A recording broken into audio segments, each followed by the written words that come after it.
and welcome to episode 75 of the Your Way podcast. I am delighted to have Lucy Maeve back on today. I was thinking earlier on my walk, Lucy, I reckon, is this fourth time lucky or third time lucky? Because you I did the think Christmas podcast. Oh, it's fourth then. I It is think it's fourth. fourth time lucky. Yeah. Wow. Yeah. And there's a reason why the good ones get to keep coming back, and that is because they're good. And Lucy is amazing.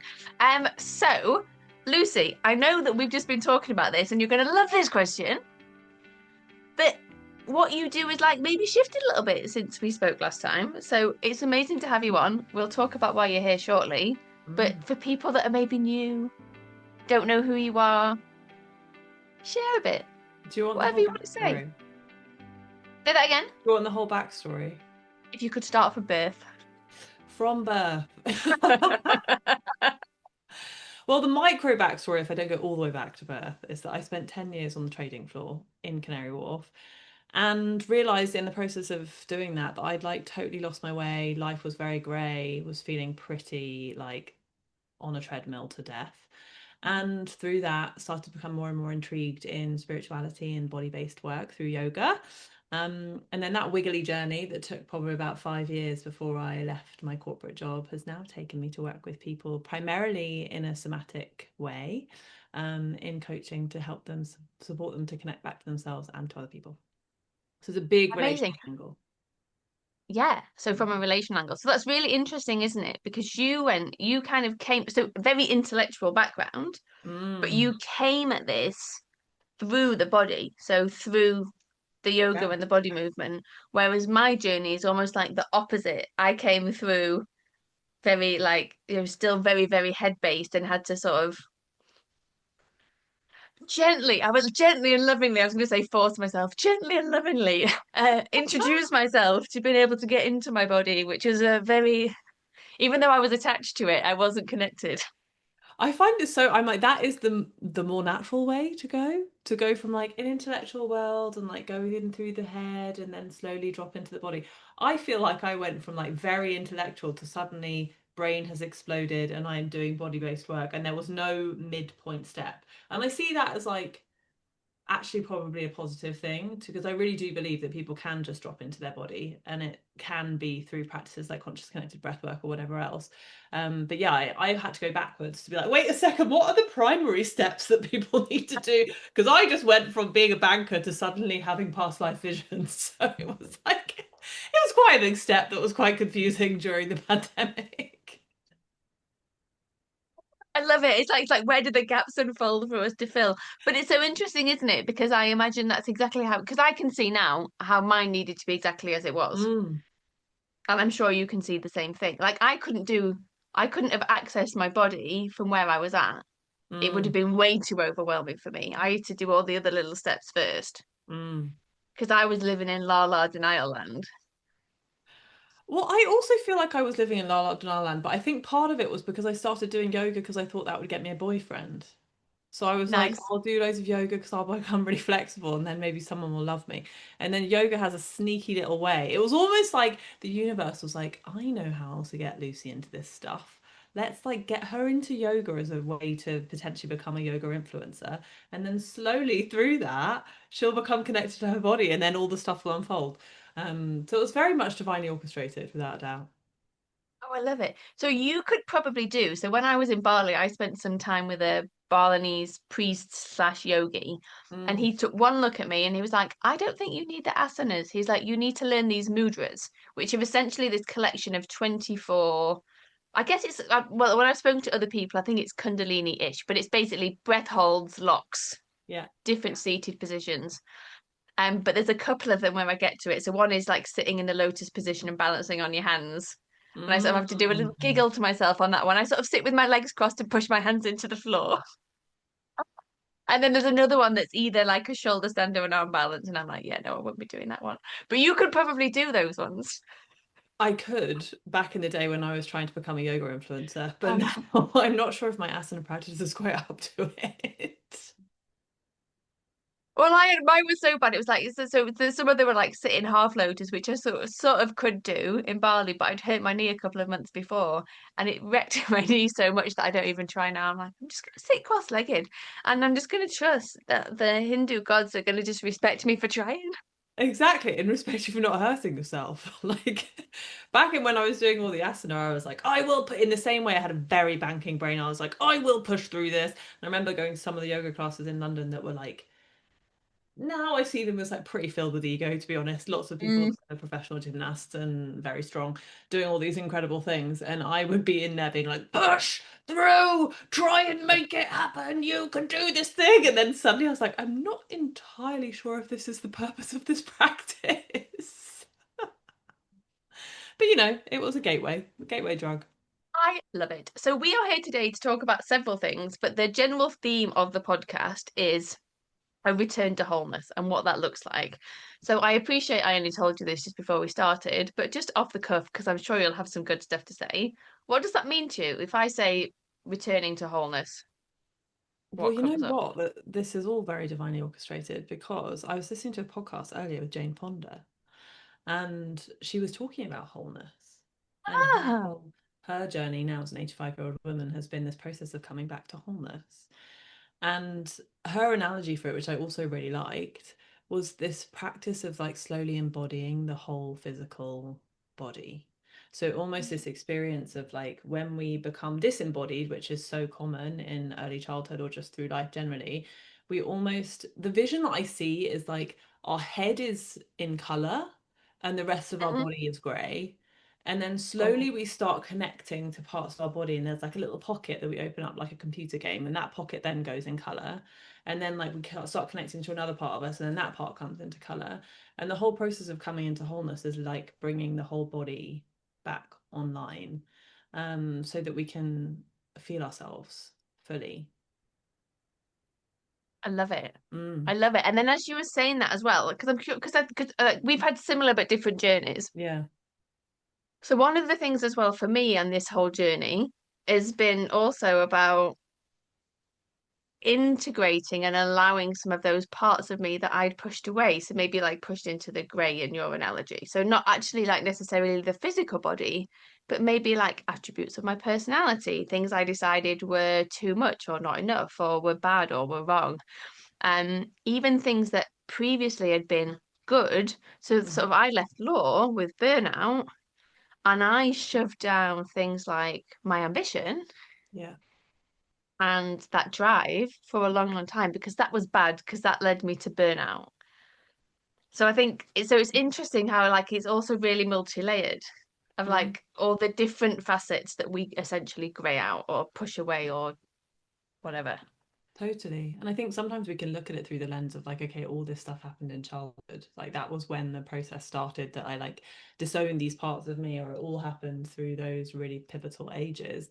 But to your point, like there was a big part of me that I disowned when I left banking because I decided it was probably too complicated and too painful for me to live with those two parts of me running parallel. So like this part of me that was quite ambitious and intellectually driven and like had quite a strong brain, to have that running next to this part of me that was having past life visions and doing all this body-based stuff at that point in my life was too difficult. So then there's been a process more recently of kind of remembering her and being like, oh wow, like I can actually be all of these different pieces of me, and to try and reclaim. I think we lose parts of ourselves all the way through life, and it's this process of constantly remembering and bringing them back into color. Mm. Yeah, there's a beautiful quote, and I can't. Oh, Emily McDowell, and I know she doesn't like people using her quotes, but I'm gonna give her the credit. But I saw it really, really, and I'm gonna get it wrong as well because it's long. But essentially, the thing is, it's like you are not lost. You Mm. are not some like $10 note in an old winter coat. That's the start of it. It's quite long. But anyway, basically, but that's the gist of it. It's actually you're there underneath. It's just Yeah. you've had all of these extra things put on top of you, and then now it's just about taking those off. Like you're still there, you're not lost. Mm. And that for me really is that journey back to wholeness. Yeah, Like totally. how do we put all the pieces back together Totally. And it's a and completely remember? different, yeah. And like if you think about it, I think the first coaching training that I did, they talked about like in any kind of coaching or therapeutic dynamic, there has to be this underpinning sense of like what you believe a human to be. And because that Mm, lies as like really the underpinning of whatever work you're doing. And I think at that point in time, I didn't really understand that different therapists and different coaches and whatever had different frameworks for what a human is. mm, But to your point, like the crux of it, I think for both of us, and I won't speak for you, and you can tell me if you agree with this, but is that all of those aspects are still there. There's no identity to take on. There's no like I need to go and find this confident version of me somewhere and like start acting in this way to pretend to be confident. Or I need to go and find this version of me that feels like sexually liberated and maybe I'll go and buy like some underwear and do a dance. It's like no, those aspects of you are actually already in you. And the process is to come back to that rather than to go and find some external identity to put on as like to be honest, yet another armor on top of what's already there. Yeah. yeah. Yeah. And you said, I mean, not in that last little bit, but just before then, about for you, it's that remembering. And I think that's Mm, what it is. It's the remembering and it's the unfurling. And it's interesting. And I like what you say as well about, we have to come back to, I guess, what is it to be a human, right? mm, Which is going to be different for everyone. But I think also if we pivot slightly now, it's also thinking about, well, so you work with people, I work with people. mm, I nearly said you were a coach, but we'll get onto that in a minute. Right? But it's also then looking at, well, what is our function? mm, One of the things that I've studied before is what is the role of a coach? And the definition I was given mhm. was a coach is a practitioner of life. I love that. Yeah, obviously that was my trauma and embodiment certification that I did, not Yeah. not the like generic thing. And I think the thing that is easy to forget, so we obviously both work in a space with people where it's very, very clear that what we are here to do is help people to return to a version of wholeness, right? Yeah. It's like it's a deep healing space. We're here, we're unraveling it all. You do it generally in the context of people's relationships with themselves and others, or whatever they bring, Mm, because we don't need to put ourselves in a little box about who we help. But this is something that I've been thinking about a lot, is actually I don't think it matters what your fucking niche is, no. right? You're still dealing with an entire human being in front of you. So, Mhm, if you're going to help someone, so if I think about myself and my long, long relationship situation with my body, right? For many years, I overate. For many years, I starved myself. Then I was terrified of food. I overexercised, all of these different pieces. Now I could go and see a health coach, and I did spend, but like sort of 2016 and before then, mm, a health coach who gave me, follow these macros, weigh it all out, put it in my fitness pal because that's really going to help you with your obsessive personality type, and do these training in the gym, but make sure you track all of that as well because we're going for progressive overload so you can get stronger. So do this, send us photos of you in your underwear every week. yeah. Now, did I get results? Yes, I did. Mm, And in some ways it did help because I could see that I could eat more, carbs weren't the enemy, blah blah blah blah blah. But did it get into any of why I had this relationship with food and my body in the first place? No, it fucking didn't. yeah. And the thing that helped me get into that was actually realizing I believed I was unlovable and a bad person. Yeah. And all of these different things that had fed into, because we get a lot of conditioning about how we're meant to look, all of these different things that had fed into it. So so that's a really easy example because even if we're not on a diet, we understand fitness and nutrition, right? Even in that context, someone holding space for a person, whatever their goal, needs to be able to get into some of these layers if they actually want to create a form of transformation that makes a difference. That And you've that talked lasts. about. Say that again. And that lasts rather than Yeah, just like a quick pill. yeah. Yeah. You mentioned before we started, and you did a post on LinkedIn about it yesterday as well. But the other thing that we see, if we go into like a different space, Mm, and actually it happens like it gets directed at coaches, but this also happens for people who are employees in corporate. this messaging around, well, have better boundaries is one of them. Be more visible, like put yourself out there. You need to like, if you're gonna, you need to go out there and you need to make your business case and you need to sell yourself at work. Mm. Great. What does that even mean? And what does a person actually have to go through to be able to put in place a boundary Yeah. or be more visible? Yeah, go on. Take this one. Well, no, it feels to me like I really love the analogy that you gave around the fitness piece because I remember when I hop, skipped, and jumped into doing very deep body-based stuff, a lot of stuff that or like symptoms that I'd experienced before seemed to like magically disappear. Like I used to have a lot of weird stuff with food that I would like binge on things and then not really eat very much and like kind of seesaw between diets and things. And somehow those things disappeared. And the same thing with my career, that I was started doing all this body-based stuff, and then at some point it was just very clear that that job was no longer right for me, and I left. And I remember finding it quite confusing when I first came into coaching because I had come in through the angle that I now work in, that people wanted frameworks. And there was a sense of like, oh, I need a framework. I need to be given these lists of things that I should be doing in order to do this thing, in order to leave my job, in order to eat better, in order to whatever. And what I see now with those types of things is actually taking you further and further away from yourself.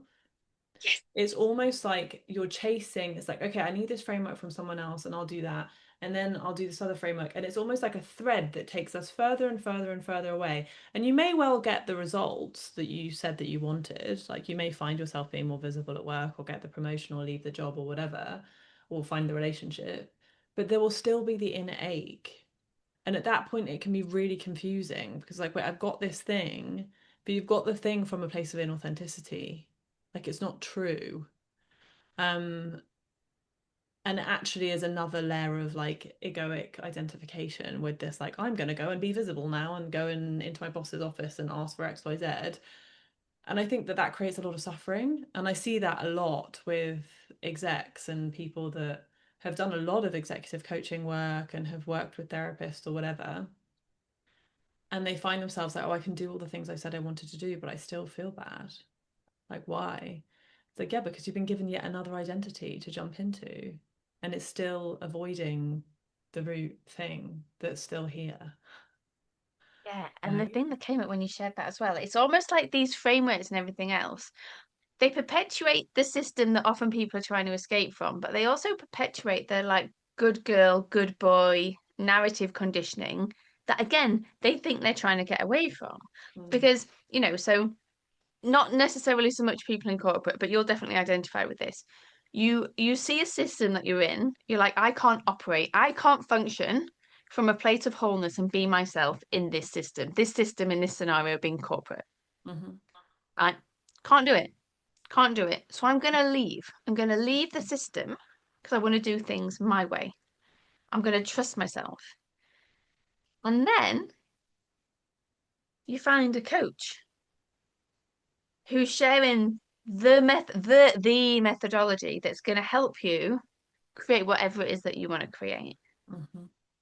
And it's very, very easy. And I say this because I've done it more than once to then get sucked into another vortex of completely abandoning yourself because then Yeah. all of a sudden you've decided to outsource your power.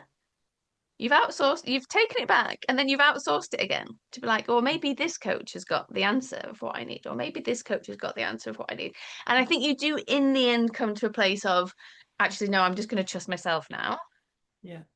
And some of those lessons are more expensive for some people than others. I mean, I've I have racked some up. very expensive lessons in this domain. But it's so interesting, isn't it? Because the problem is that so much of the industry, and I'm talking about the coaching industry now, perpetuates this. Even Yeah. stuff like, some of the manifestation things of other stuff. You have to be high vibe. You have to feel good all the time. If you want to create what you want in your life, everything needs to be positive and really amazing. Well, then we're abandoning like 50% or more of ourselves. Or you can't look at this stuff and you need to do it my way because my way is the only way. And I think it can be really, really hard. And this is where I think the body stuff is so important because you learn to tap into or tune into or feel your intuition, external guidance, whatever it is, that you then can start to sense something's off here. Um, but yeah, I just think it is, I think it Yeah. is wild that journey and all of this stuff that is kind of perpetuating exactly what you said. Mm. Instead of a return to wholeness, it's more distance, it's more disconnect, it's Yeah. more trying to be something else versus recognizing that we're all just unique individuals on our little journey. Obviously, it's helpful to have support, otherwise we wouldn't be here doing what we do. But what does that support look like in order to be actually useful and Totally. lasting, as you And I say? think it's in part of the issue with it is that a lot of the what I like to call happy clappy coaching, which is focused on like frameworks and high vibes and whatever, feels better. Like you come Yeah, out, you maybe come out of sessions being like, oh, I feel like pumped up and blah, blah, blah, because you're actually not being led into yourself. You're being led away from yourself. And sometimes when we have like deeply held wounds, it's much easier to be led away from yourself than towards yourself. And it's funny because I've thought about this a lot in my own journey because I did the same thing as you. Like I left banking and then found myself like hop, skipped, and jumped into another institution of coaching land. And really, what I was looking for was like JP Morgan, in many ways, became a pseudo parent to me. When I was in banking, it was like, oh, JP Morgan, the big entity of banking, is like looking after me and giving me my pocket money every month. And like, I'm safe because JP Morgan's there. And then I left and I went to go and find something else. It was like, okay, this child inside of me that's still looking for someone else to look after it. It's like, okay, who else can tell me what to do? Like, oh, I'll go over here and find this coach person who will tell me what to do. And it was a constant avoidance of the inner ache inside of myself. And I now, to your question of like what the support looks like, I will only work with coaches or therapists. And this includes therapists, because I think a lot of therapists do work that isn't 100% great either. People that bring you agreed. back to yourself, very focused on you and your own journey back to yourself rather than I know better than you and I'm gonna give you lots of frameworks and what I think is going on rather than directing you back into your own experience, which is much harder work. In truth, it's not quite as sexy as being given a framework and running off into the mountains like, yay, this is amazing, but it's the work that actually does something. Yeah, and it's the work that's actually real. Yeah. Um, but it's interesting because you said about the happy clappy like Mm. space, but I think on the other side you also have the almost like much more hard. Do this, do as I say, follow this protocol. Like I know it's like it's still a framework, but it's definitely not happy clappy anymore. So it's almost like I guess it's like the on the other side of the spectrum to what I would call maybe like overly spiritual. We know what I mean. I'm not Yeah. I'm not right. The like the the hard like I suppose like It's more like the a hard hardcore parent. exec coaching. Yeah. It's like a really mean dad. I got an email yesterday. I'm on an email list from one of the mean dad type coaches, and I read it because I was kind of intrigued. And it said something like that you it was signing up for something. I was like, oh, you'll get to witness like coaching where like you're sitting in the hot seat and the coaching makes you sweat.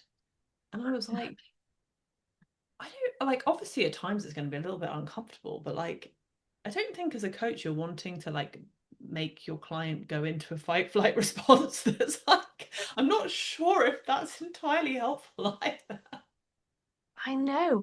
But the thing that I've seen, and it'd be interesting to see what you've seen as well, is I mean, look, ultimately, if we're really honest, and I talk about this in the Art of Embodied Transformation masterclass, right? Mm, Some people I think go into coaching because they think it's a quick and easy way to money. Bad idea. But most of us come into this space because probably partly our own wounding. We mm-hmm, didn't get what we needed. We feel drawn to help other people. And so if we aren't very careful, we mm-hmm, are then going to bring our own stuff into the space. mm-hmm. But what I've also seen a lot, which is very difficult because these people tend to be very, very good at marketing, Yeah. is people with the biggest like abandonment wounds that maybe for whatever reason, I think it's I mean, look, there's obviously a whole load of different ways you can go, but I think if you get raised in a narcissistic environment, you either become very empathetic and like come at sort of the opposite of that, but like kind of too nice, too overgiving, too caring, or you become a fucking raging narcissist yourself. And it seems that a lot of the raging narcissists become coaches, Yeah, very loud, very brash coaches who sort of get people into their echo chamber. But then the way that they feed themselves, the way that they're fed, like I'm seeing my face on the screen, the it's way like a that they get vampire.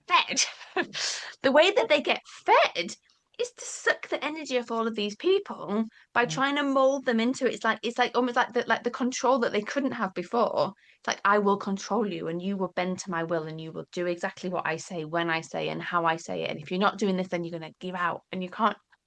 I mean, there's a reason why this podcast is called Your Way. I probably need to change it at some point, but it's like, mm, but that really was in response to all of this. Like, it's like, are we not supposed to be here helping people to build their own trust and their own relationship with themselves? yeah. I think it can be incredibly confusing when you come into this space from, and like obviously there is an aspect of wounded healer, I think, that comes in for anyone in this space. But when you come in like generally with like, okay, I want to actually do good work and do what feels right, to be confronted with that stuff. I mean, like I had an experience last year that I think I shared with you at the time where I decided that I wanted to leave this mastermind that I was in that I didn't feel had delivered on its promise. And it was very much that type of space that you were just talking about. And the voice notes that I received from the coach were emotionally manipulative, like really, really terrible. And I was reading them and thinking, this is someone that is ostensibly trying to support people to sit in their seat of awareness and like witness the film of their life and da da da da. I don't think you're quite practicing what you preach here. And it was a really beautiful wake up call for me to be like, whoa, what am I doing? This is, I've given my power away again. And I think it's a really important lesson for anyone that is stepping into this world and also just moving forward as the industry develops to stay the course because it's really easy to get sucked into empty promises. To get sucked in and get disillusioned. Yeah. So one of the reasons Lucy's on today is because the certification that I'm doing that I'll talk about in a bit, Lucy is going to help me with it. But that's just useful background because I reached out to a couple of the ladies who were in the certification that I helped to facilitate in 2022. Mm. And one of the ladies messaged back because she was like, I haven't coached for 2.5 years. She's like, I became so disillusioned with the industry. I hated it. I resent all the money that I spent. And the thing is that that's a real shame because it's like, okay, but you had all of this incredible training. Yeah. You were actually one of the good ones. She had a medical background. Wow. But these spaces have broken me because they haven't well, what I don't know what her reason is. I'm not trying to speak on her behalf, but Mm. and this is not to put people off. It's just that thing of like there is a real divide between people who are actually going to support you in a effective, ethical way. I was like, there's a word I'm trying to find. I think I meant ethical, like Mm. effective and ethical way, where you stay in the driving seat of your own life the whole time because we're not here to tell you what to do. I'm like, I make suggestions sometimes, Yeah. offerings, I think they call it. I think is the professional, the technical The like, technical term. can I offer something? Um, but ultimately, like it's your life. You do what you want with it. Mm. But there is this it can get messy. So how are people supposed to navigate this? Because I don't even think, I had a chat with someone earlier and she said, oh, I think people have such a bad view of coaching. I think maybe I need to do like a certification that's recognized, like an industry recognized certification. I'm like, well, you can, but it doesn't mean anything. I just spent a year doing a diploma in transformational coaching practice that was ICF accredited. I'm technically a PCC coach with the ICF. Mm. Did me fuck all good in actually being able to hold a space for another human. Yeah. I feel my avenue towards this because I think I recognized when I first did my initial coaching training after breathwork, which was like a very basic kind of exec coaching training, that I was really ill-equipped to support people. And I noticed that in sessions that I was like, I know I can sense, and I think anyone that's kind of intrigued in body-based work or deeper work, there's a sense in sessions that you're like, there is something else going on here, and I don't really know what to do about it. And I'm aware that these tools are not doing anything. Yeah. And I had an awareness of that. So I decided, rather than go like, oh, I did think about going to do a master's in psychotherapy or something, but then I was like, I don't think that that's the answer. And I felt really cool to do Gabor's training, because to me, I was like, really what I want is to feel in myself in sessions that I can hold whatever comes up. Mm, There's like nothing that is gonna, obviously there are some sessions that I hold that are a little bit more challenging for me. I'm not going to say I'm mm, like a stone, but yeah. that I have the confidence in myself to be able to hold the depth of the human experience and to not skirt around the edges of things. And maybe I could have got that from a psychotherapy thing, but to be honest, I was like, I believe a lot of the more spiritually rooted trainings, body-based trainings, are way deeper and like have gave me the capacity to hold a lot more and the context for a lot more, which I think is so often missing. Um, yeah, I don't know if that answers your question, but that's what comes up for me. Yeah. Yeah, it does. And so I know, I worked with a psychotherapist for years and he said, I think it's really good that you didn't go down this route because it means you're not so limited. Yeah, You're not so limited and you're not so restricted. I don't have to follow. I can be as unethical as I like. I don't have to follow their guidelines. No, but I think like I don't have to because it's another framework, isn't it? It's another framework. it is. And the other thing with it is like if we go back to the root of coaching being, what was it, a teacher of life, a student of life, Practitioner of life. practitioner of life. Mm. I feel in the coaching relationship versus a lot of the relationships I've had with therapists, there is something more human that happens when you are more body focused and spiritually minded. It's like a human to human interaction. And to me, I'm like, that is so much more healing than a lot of the experiences that I've had in more like psychotherapeutic sessions. And that's not to say that the therapists weren't good. I think it's to your point, they're held by specific guidelines that they have to follow that feels very clinical and very like I can't actually like I don't know anything about this person and somehow I'm meant to feel safe with them. But they're like an alien robot that doesn't tell me anything about themselves and just looks at the clock and it's like time's up, bye. Um so yeah, I think it feels like quite a big stand to take against an industry that I know is like quite angry with the coaching industry, but in truth I don't think healing happens in those spaces. I think it happens when there's like a really safe and loving relationship where not always, but sometimes the coach offers up things about their own life to provide context and to provide connection. Yeah. I think to me that's much more important than the frameworks. Yeah. And I feel like I don't know if we'd call it scientific evidence, but there's definitely evidence. They've done studies on Yeah, the thing that is the most important thing in a healing or whatever, a therapeutic relationship is the relationship between, therapist and client. Yeah. yeah, It's the capacity to hold loving presence regardless of what shows up.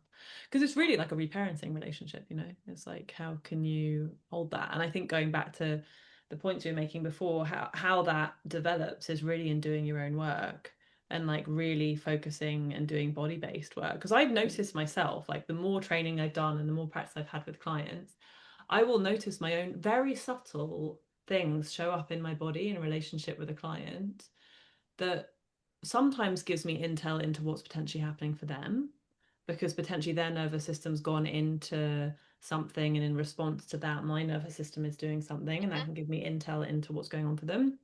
And sometimes it's like, oh, okay, I'm noticing that there's a slight fight response in me right now and I'm going into control.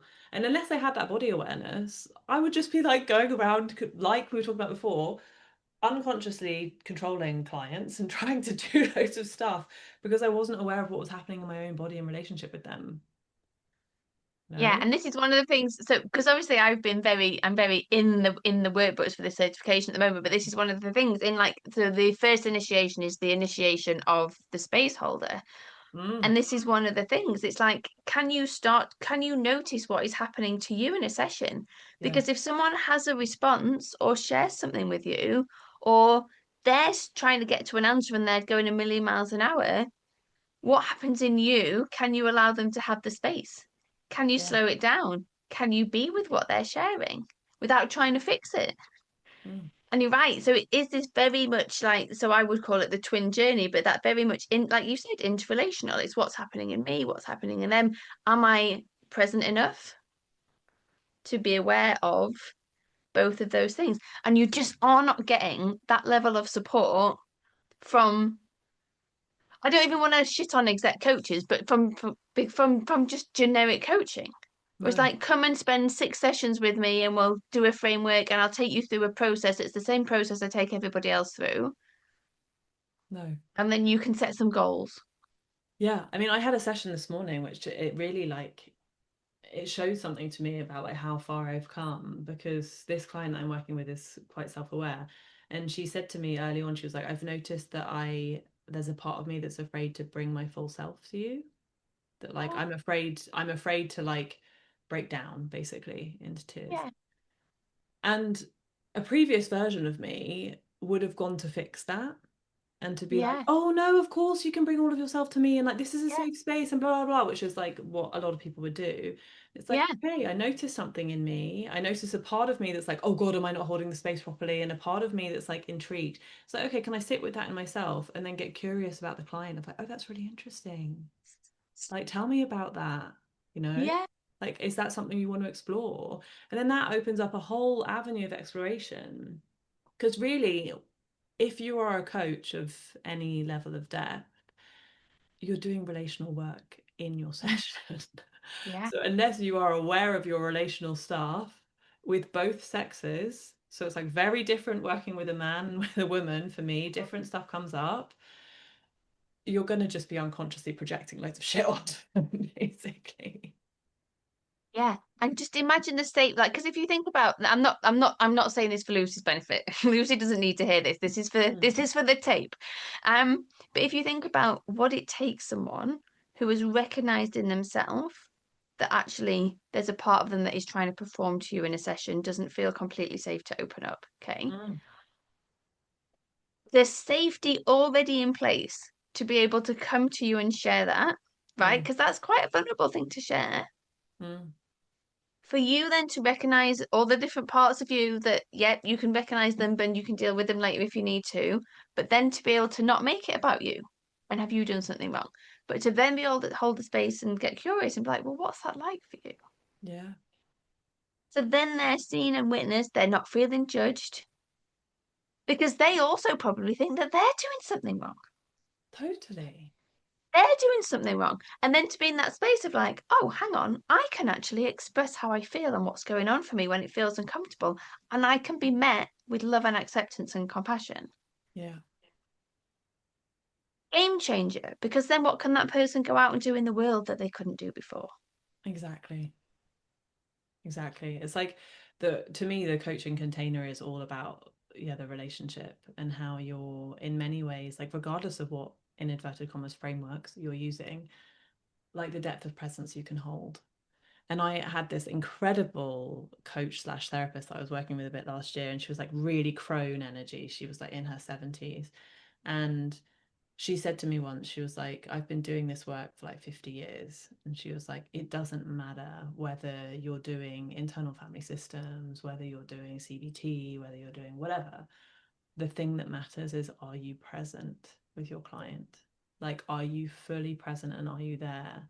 Because if you're not, then it doesn't work. Whatever you're doing doesn't work. So then the art becomes as a coach, like how doing your own internal work to witness when you lose presence and to come back into it. And that's not an easy thing. Like I remember in my very first coaching training, we had a whole module on presence, and it was like, be present. And everyone's like, yes, I'm being present. I'm staring at the client. That is me being present. There's 4 layers of listening. Yeah, that is not being present. Being present is going back to what we were talking about at the beginning, being embodied. Like, is your body Yeah, online?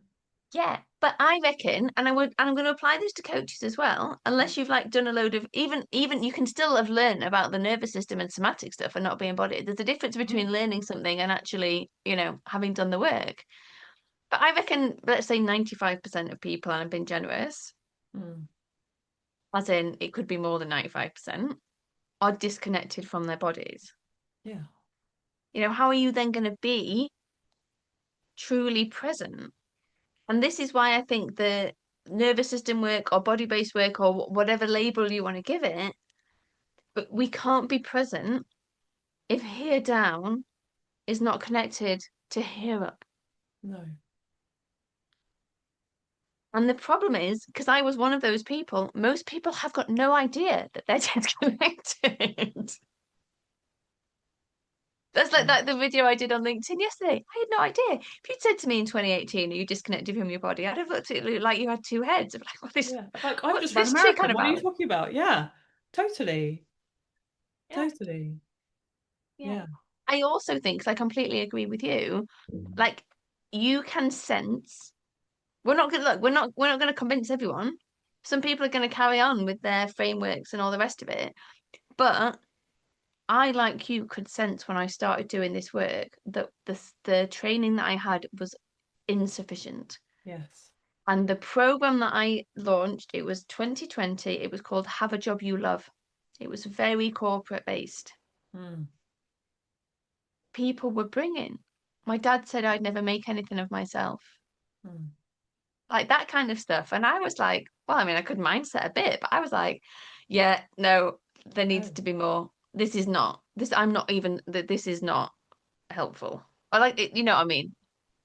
And like we're always working with that depth. Like as soon as you are in Always. any form of therapeutic space, like I've talked to like hairdressers and people that do waxing that they're like, I'm basically people's therapist. Like as soon as you're in any space with humans where they're in a position where they might open up, you're in deep waters. And Yeah. like even just to have the awareness that you're in deep waters, to be like, okay, I actually don't know if this mindset tool is going to help you to like I had so much coaching before I left my old job, years Mm, before I managed to leave.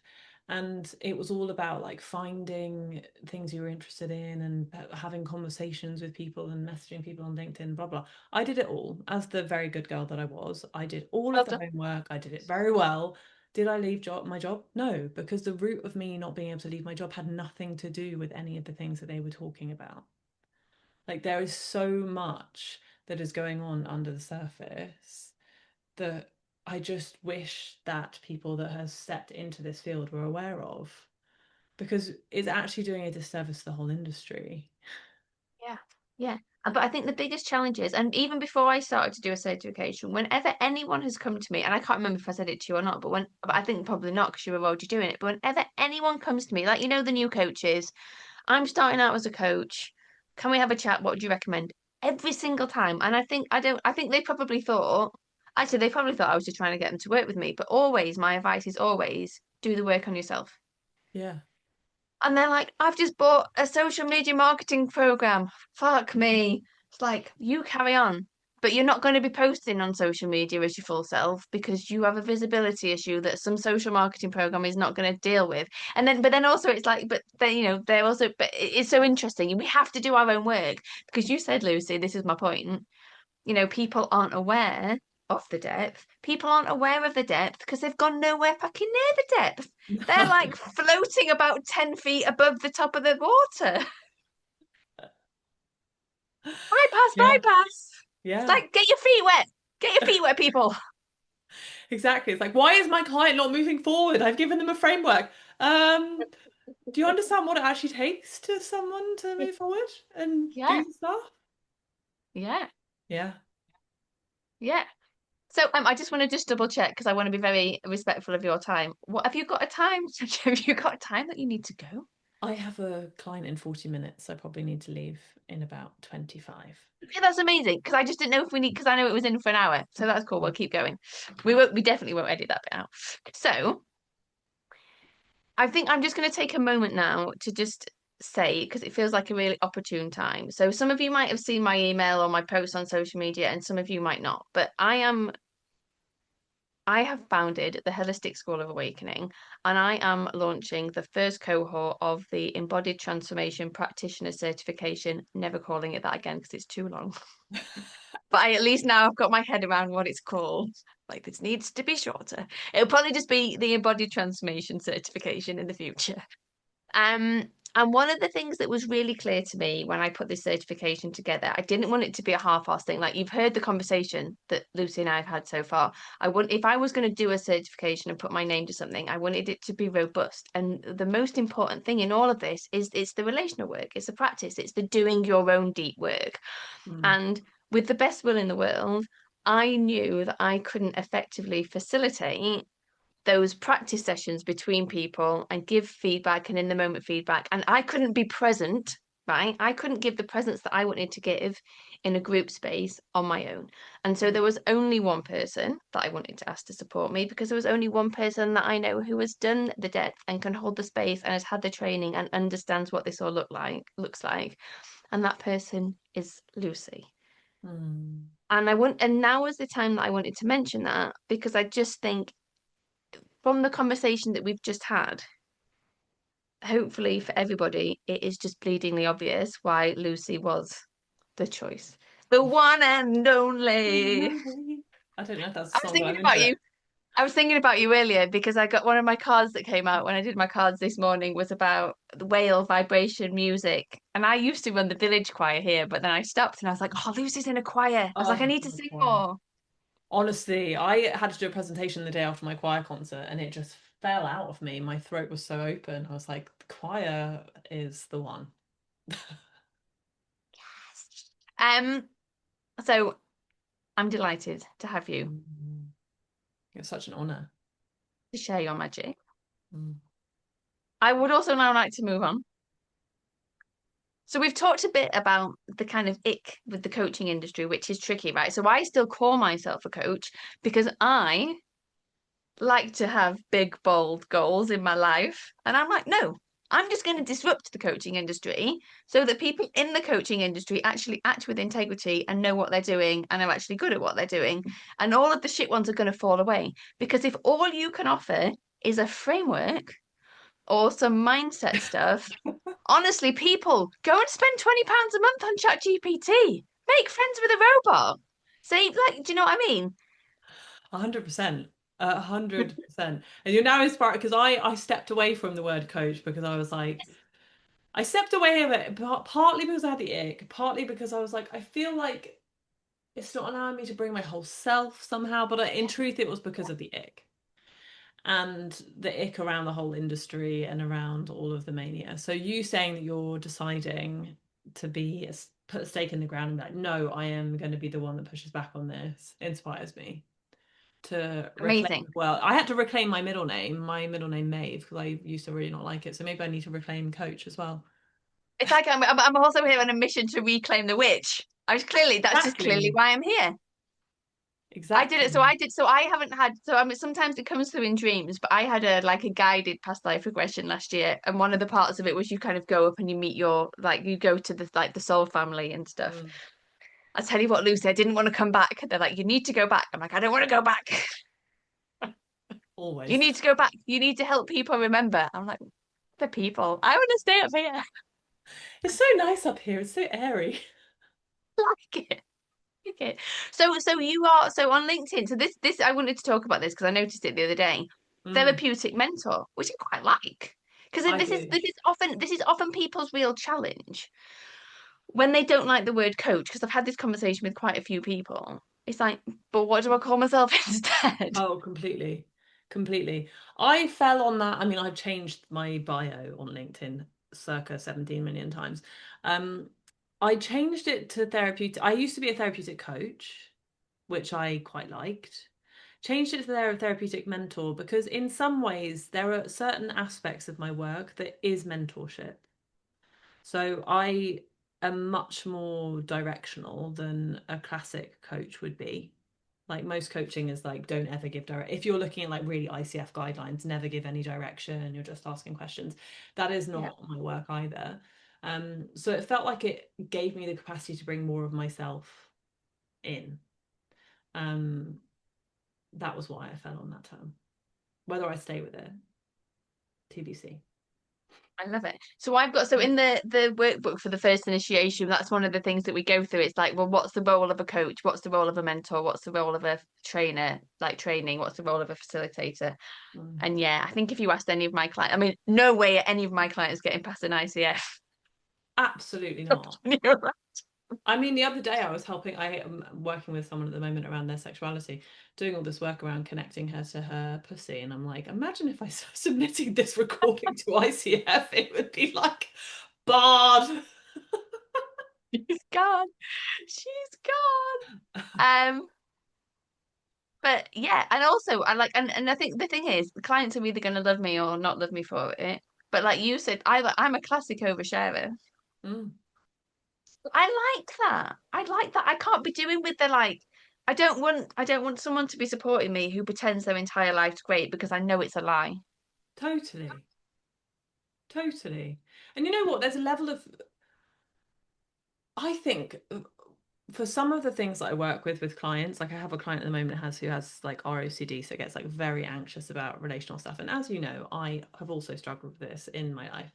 And for me to sit there and pretend that I am holier than thou and it's like all totally healed and it's all magical now and everything's fine is a lie. So it's like, yes, I Yeah. am significantly better than I was and I can deal with it much better. But otherwise, people have this illusionary benchmark that it's like, okay, I have to get to this point of enlightenment.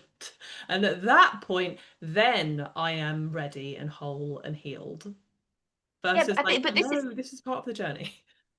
yeah, but I think this is one of the biggest challenges as well. It's like we think when we get there, and I was in this camp for a long time. If I could just get there, then I'll never have a disagreement in my marriage anymore, or Right. I'll never have a negative emotion. I'll never feel triggered again. It's like, well, no, actually, 'cause the deeper you go, the more the more joy comes up to play with. Mm. Um, but it's still this perfectionist good girl thing, isn't it? Because I'll Yeah. be good, because then I won't have any difficult emotions. So then no one else will be uncomfortable and I won't be uncomfortable. Like, that's not been a human. No, no. And part of being a human is like the capacity to feel it all. To be Yeah. like, okay, I'm in a hole right now, and that is part of my humanness, and that's okay. Rather Yeah. than disowning that part and putting it back into the grey. Yeah. Mm. Yeah. So there's a couple of other things that I want to ask about. And then if there's anything you want to chat about, I'm totally here for it. Mm. So I have views on this, and I know so I think the first podcast we ever did together was 2023, and it was the breathwork one. Yes, you're right. Right. So I'd been on a so Lucy had done some breath work with me. I think I don't know if you've done it then or not, but I'd been on a breathwork retreat that was not safe. Hashtag not safe. And it's one of the things that I've been thinking about as I'm doing all of this stuff. So you came in, so you're more body first, and I was more brain first. And I think because I've had lots of amazing experiences with, like you said before, dropping into the body, conscious connected breath work. Mm. And I think it sometimes, but I'm curious your take. This isn't an absolute. You can disagree with me, obviously. Um, you can facilitate a breathwork session, and someone is breathing. Now, I appreciate you'll be like breathing through your nose, please, but a lot of people are like breathing through your mouth. That's a Okay, whole other conversation. right, right. So they've done some like quite activating, not particularly healthy for their nervous system breathing, but it's had a good old release. But they've just opened a can of worms of a box that maybe their system wasn't quite ready to open. Yeah.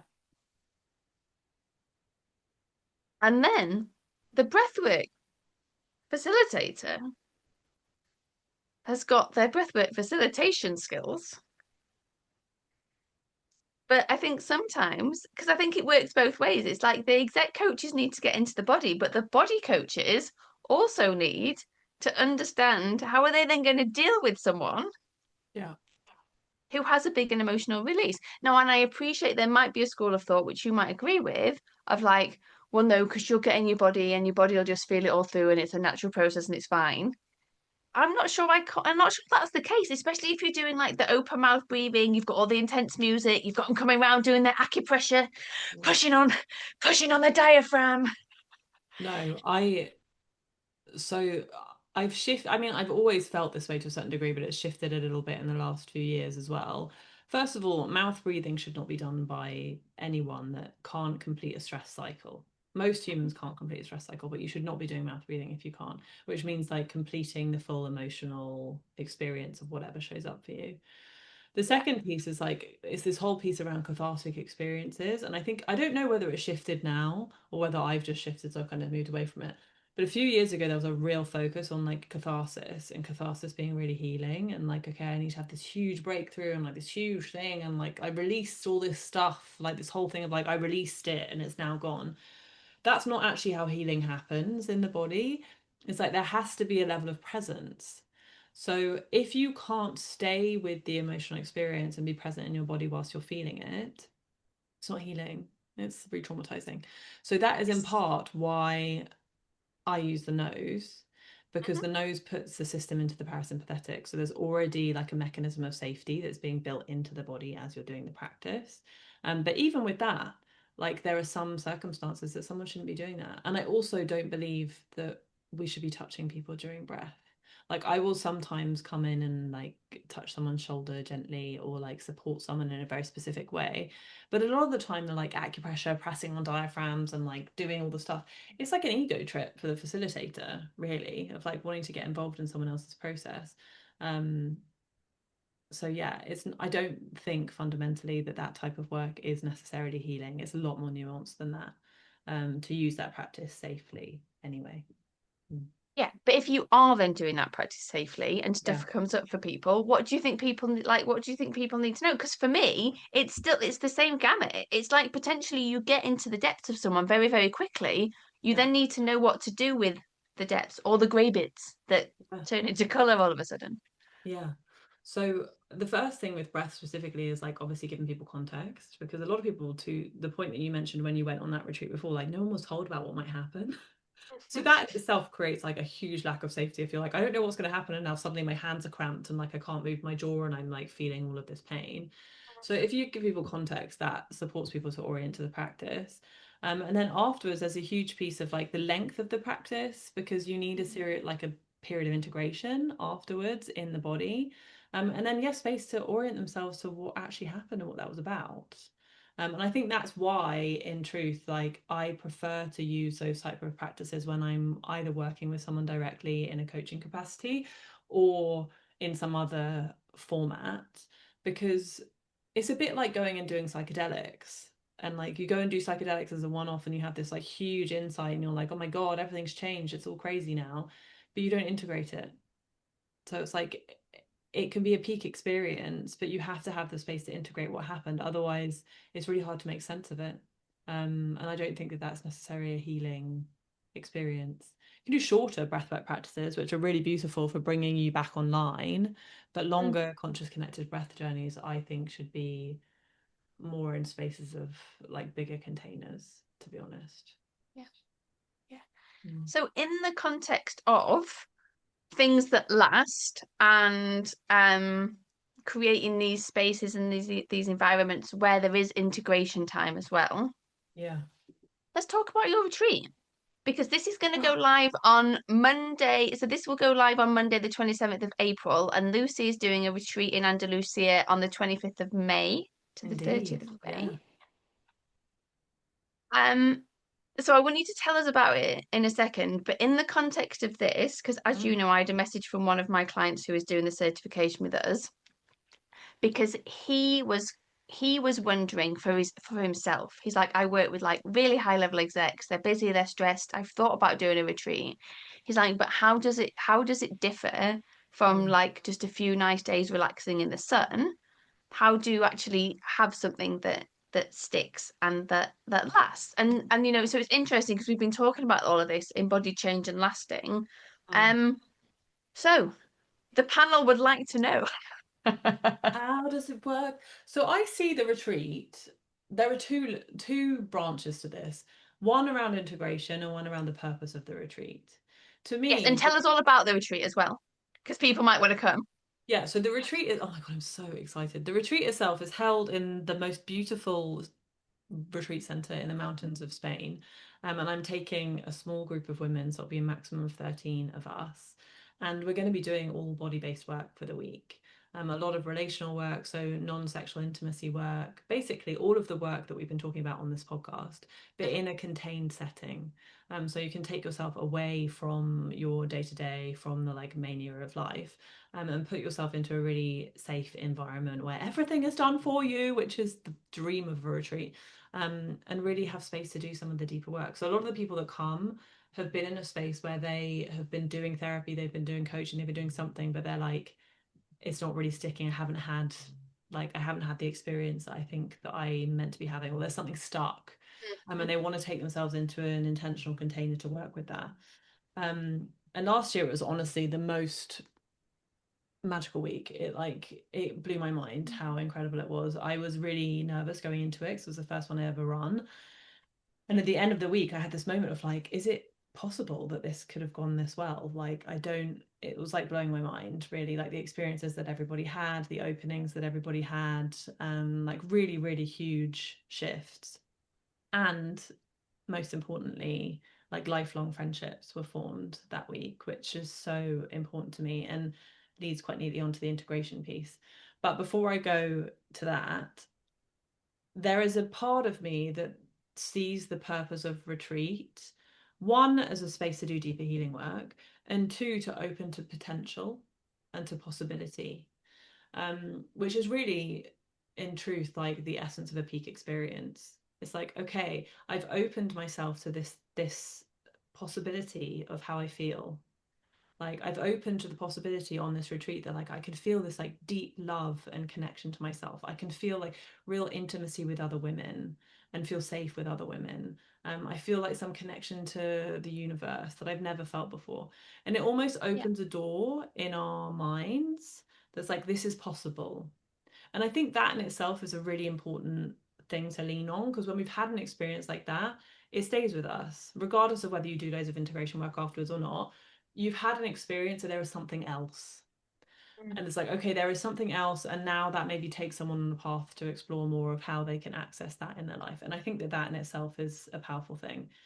But on the topic of integration, is something I'm thinking about a lot this year. Last year we had an integration program, which ran for 6 weeks after the retreat, and we met weekly. And this year I'll be doing something similar, but we'll also be anchoring in a lot of the integration practices into the week. The way that we actually Nice. integrate is through the senses primarily. So it's in creating like five senses reality experiences whilst you're in the peak experience that you can then anchor to. It's the same as, you know, like the olfactory system is so created and linked to memory. So if you ever smell like a perfume, you're like, oh my God, it smells like my grandma.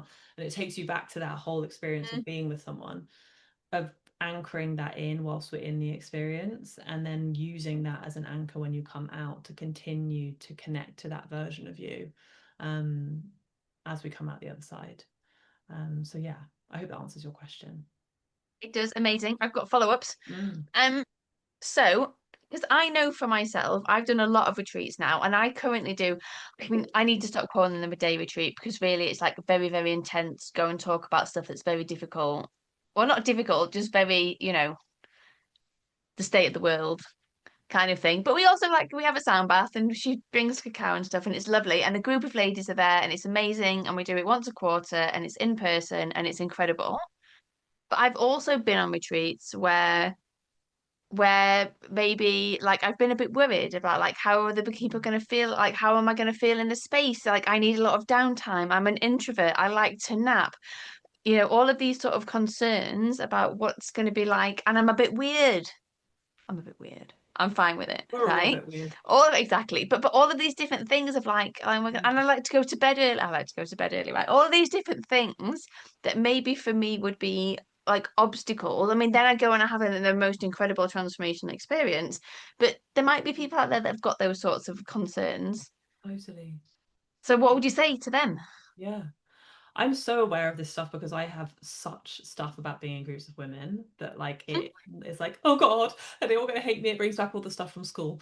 So I actually I'm gonna quote, this is from Layla Martin, who I trained with a few years ago. And at the retreat that I went on that she ran, we had like a whole day basically on the sister wound and about like connecting to other women and finding safety with other women. And that's a really core piece of the retreat, like early, because if it's not spoken into the space, oftentimes we all have this stuff of like, oh God, does everybody hate me? Like, oh, I feel uncomfortable. And that's actually part of the work from early on in the retreat, to make space for that and to acknowledge its existence. That like, okay, this is natural, that in an environment of all women, our school stuff's going to come up. Our stuff with our mums is going to come up. Our stuff with our sisters is going to come up. Like, that is a natural thing. And can we actually use this space as a way to work with it? And we did that last year, and it was so powerful and created a really, really deep level of safety and connection within the group, and actually like zero cliqueiness because of having done that work. And then totally the piece about like napping and doing your own thing, I actually put in place like quiet hours for that purpose, so that people aren't like pulled into doing stuff they don't want to do in the evenings. And the afternoon is totally for you. So there's a lot of spaciousness to do your own thing. Nice. And I also, every morning when we did our morning practice, which is in silence, would always be asking people in the journaling piece of like just checking in with yourself. Like, are you getting what you want out of this week? Are you being pulled into dynamics you don't want to be in? Are you spending too much time over breakfast because you're scared to actually go and read your book in your bed and that's what you want to do? Like, noticing that Mm. stuff and making space to check in so that you're really honoring what you need from the week. Mm. Like giving them to be permission to be who they are and return to wholeness. Totally. Yeah. Almost like you're in integrity with your work, Lucy. Look at that. Oh God.